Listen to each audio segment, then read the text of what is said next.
bersumber Islam, Al-Quran, hadis. Itulah sebagai pedoman kita sebagai umat manusia, umat Islam, untuk mencari sebuah kebenaran yang hakiki. Dan kita mengetahui tentang kebatilan.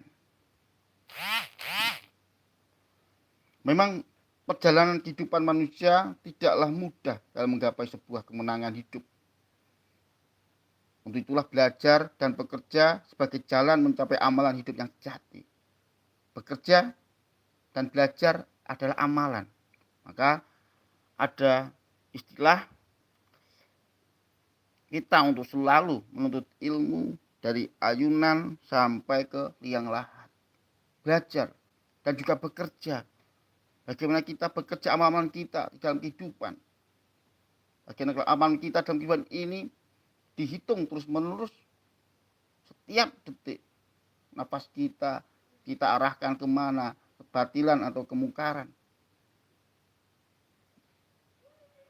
Ajaran Islam memberikan sebuah ketenangan dan ketentraman dalam kehidupan umat manusia.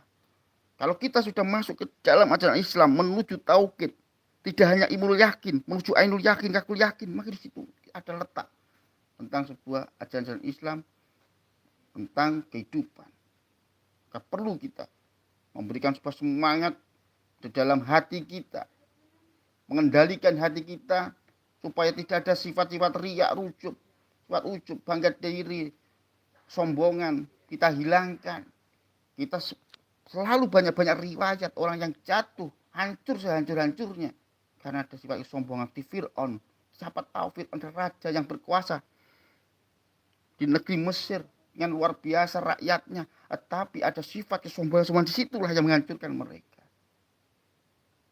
Iblis pun juga ada makhluk, awalnya ada makhluk surga, tetapi diturunkan, digelincirkan karena ada sifat kesombongan. Maka kita membutuhkan sebuah spirit semangat supaya kita selalu mendapatkan keberkahan, selalu mendapatkan petunjuk. Keberkahan yang sangat nikmat, yaitu petunjuk bagaimana kita mengetahui kebenaran dan kebatilan. Itulah keberkahan yang sangat luar biasa. Ketika kita mampu mengetahui hal yang baik dan hal yang buruk, itu adalah keberkahan yang sangat luar biasa. Maka kita perlu utlubul ilma. Tuntutlah ilmu. Namun ilmu ada sebuah kewajiban bagi umat Islam supaya kita mengerti tentang Shiratal Mustaqim, jalan yang lurus.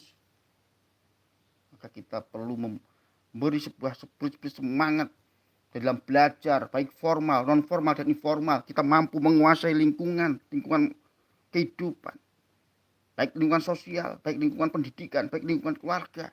Kita bangun dengan baik. Jadi ajaran Islam memberikan sebuah ketenangan dan ketenteraman alam kehidupan umat manusia. Untuk itulah kerja keras dalam belajar tentang ajaran Islam sangatlah hal urgent bagi umat manusia. Jadi belajar sangat urgent, bahkan sebuah kewajiban. Secara umum dan khususnya sangat urgent bagi umat Islam.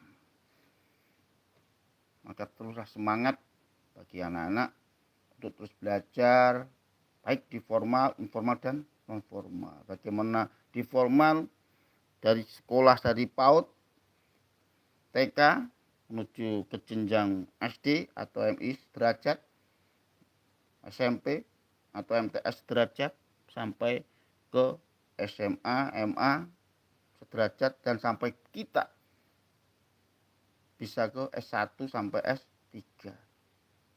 Itulah semangat belajar.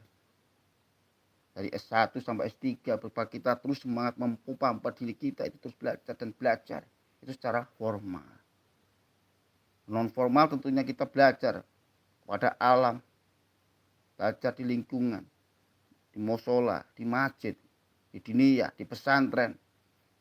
Dan kita belajar kitab-kitab, belajar ilmu agama, baca Al-Quran, hadis, belajar tentang permasalahan kehidupan juga. Akhirnya kita belajar. Bagi orang yang suka menjahit, belajar tentang menjahit. Bagi orang yang suka sopir, belajar nyopir. Bagi orang yang suka hobi yang bermanfaat, maka belajar terus dan belajar. Itulah sebagai kewajiban bagi umat Islam.